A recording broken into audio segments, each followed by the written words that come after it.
RCD,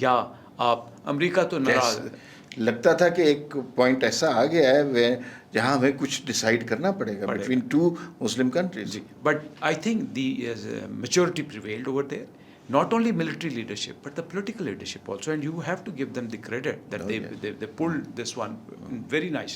But ایک اور بات بھی یاد رکھیے کہ 2023 میں سعودی عرب اور ایران کے درمیان جو بہتری آئی اس میں چائنا کے ساتھ ساتھ پاکستان کا رول بھی تھا. So that means time and again Iran was accepting that yes, probably I was wrong. And Pakistan کی جو خلوص ہے, جو پاکستان کی سفارتکاری ہے, اس میں وزن. اور شاید یہی وجہ ہے. اور پھر جو یہ والے ڈائلاگ ہوتا ہے, Pakistan is the only country upon whom Iran boasted a trust. Egypt پہ نہیں آ سکتا بیکاز ان کے تو ریلیشن اسرائیل کے ساتھ. نیٹو کی وجہ سے ٹرکیہ بھی ڈاؤٹ فل ہو جاتا ہے. عمان کے ہر ایک سے تعلقات بہتر ہیں. آپ کے الحمدللہ تعلقات نہ صرف گلف اسٹیٹ سوائے ایک ملک کے جس نے ہمیں بڑا ڈچ کیا, جس پہ ہمیں بڑا افسوس ہے, اور میری یہ خواہش ہوگی کہ اس کو بھی ہم ریکور کریں. There is no way that we should go head on to this state also. تو میرے خیال میں یہ چند ایک وجوہات تھی کہ ہمارا کوئی معاشی انٹرسٹ نہیں تھا. معاشی تو پوری دنیا کا انٹرسٹ, ہمیں ریجن میں پیس کے لیے کوشش کریں. ٹھیک. اچھا, جو دو باتیں مجھے آپ کی گفتگو سے ملی ہیں. ایک تو یہ ہے کہ ہم نے جو ایک conflict between the Muslim countries یا امہ میں تفرقے کا باعث بن رہا تھا, اس میں میرے خیال میں سعودی عرب نے بڑے تحمل برداشت کا مظاہرہ کیا, ورنہ ساری امہ سعودی عرب کے ساتھ ہونی تھی, یہ ہم سب کو جانتے ہیں. دوسری بات یہ ہے کہ جو ہمارے ہاں جس کو مسلکی اختلاف بنایا ہوا, وہ شاید انہیں ادراک نہیں ہے کہ ایران میں پاکستان کی کتنی عزت ہے, اور اس کا سب سے بڑا ثبوت یہ فیلڈ مارشل کا وزٹ ہے.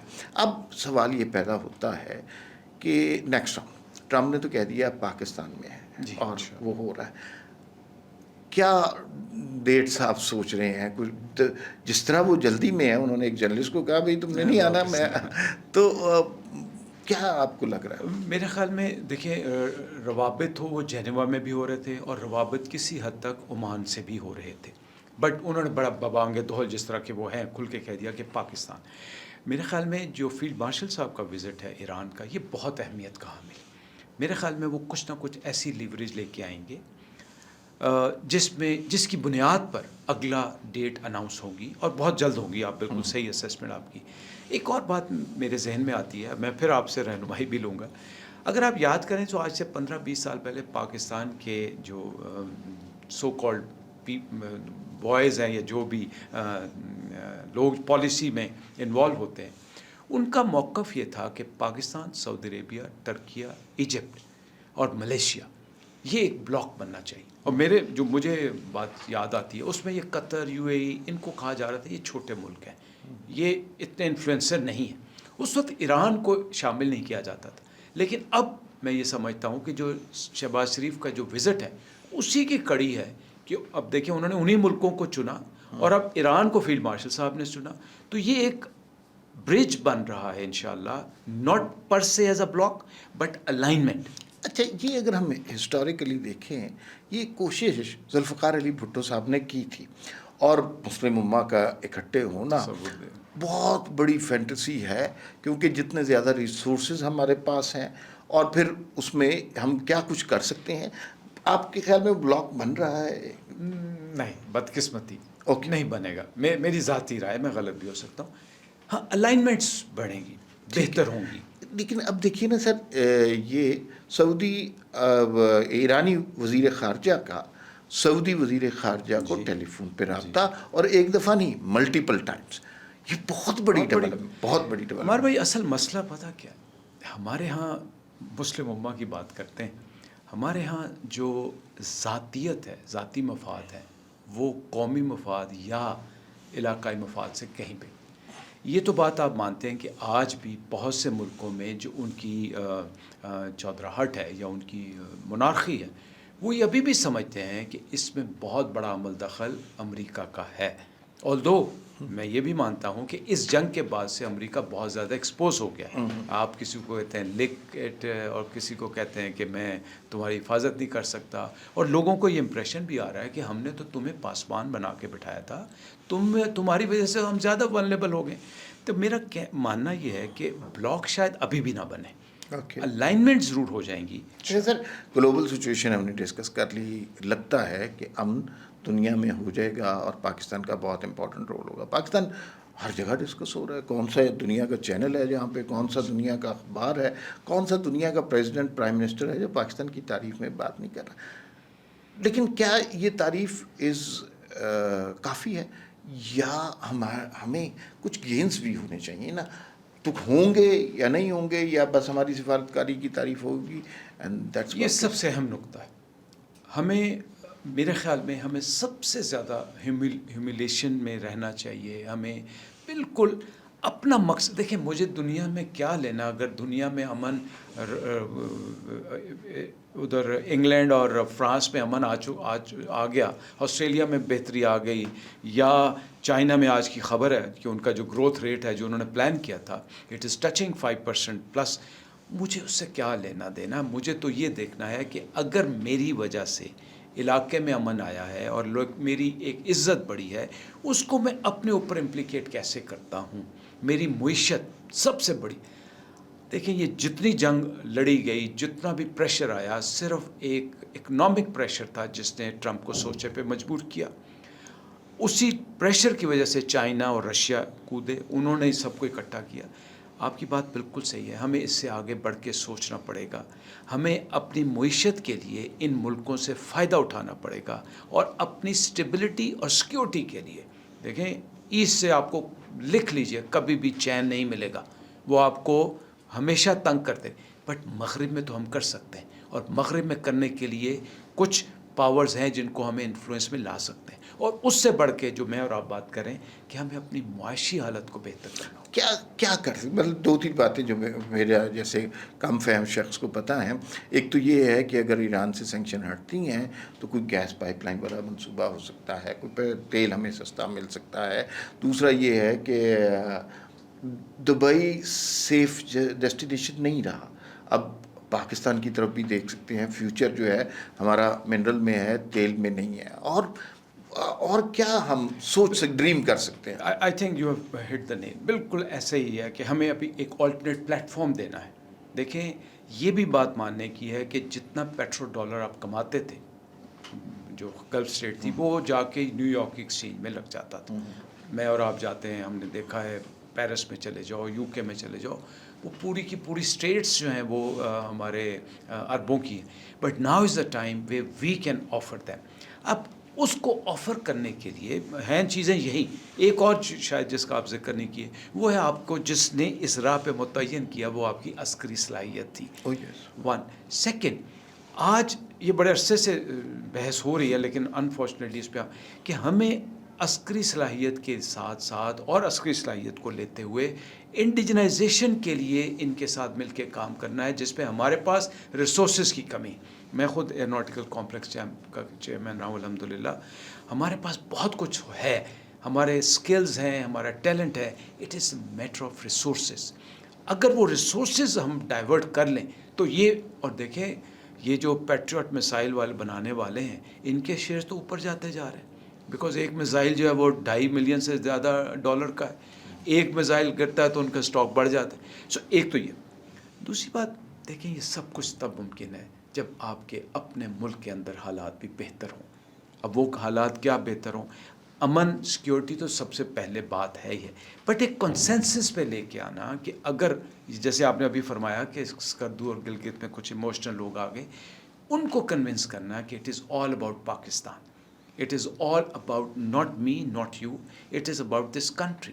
And only then I think people will start to come close and we will start to embark upon this prosperous journey, inshallah.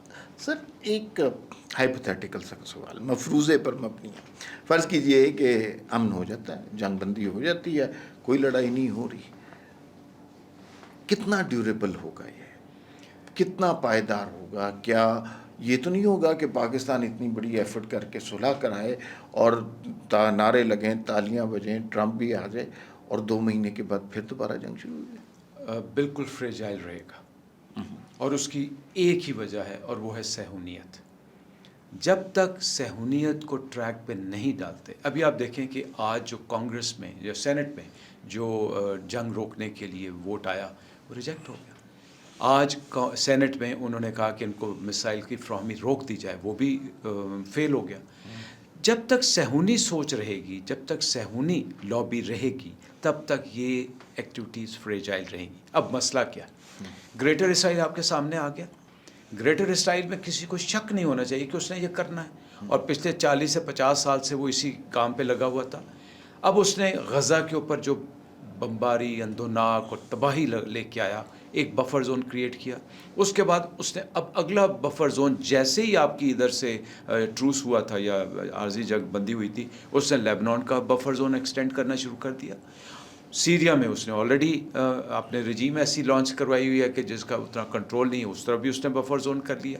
اب اس کا اگلا سٹیپ گریٹر اسرائیل کی طرف ہے، اور جب تک امریکہ میں تبدیلی نہیں آتی، بیکاز اب امریکہ میں تبدیلی آنی شروع ہو گئی ہے۔ اگر آپ پچھلا سروے دیکھیں جو امریکن اسرائیل پبلک افیئر کمیٹی ہے یا اکاؤنٹس کمیٹی ہے، جو کہ سب سے بڑی ان کی این جی او ہے، so called N G O, but it is a lobbyist firm basically, اس کے بھی پاپولیرٹی میں کمی آئی ہے، اور ایک عام امریکی نے بھی کہنا شروع کر دیا کہ ہم کب تک اسرائیل کی جنگ لڑتے رہیں گے، بیکاز وہ ایک اوکلاہوما میں یا پینسلوانیا میں یا ٹیکسس میں جو بندہ، اس کو اپنے فیول کی پرائس سے غرض ہے۔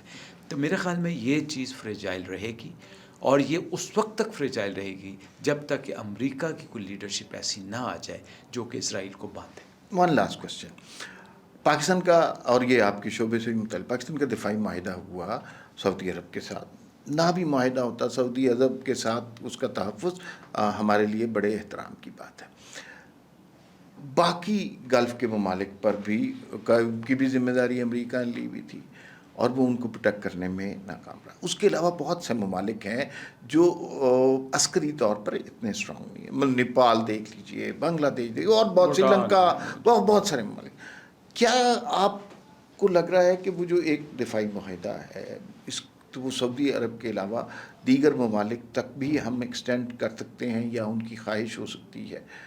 ایسا لگ رہا ہے آپ؟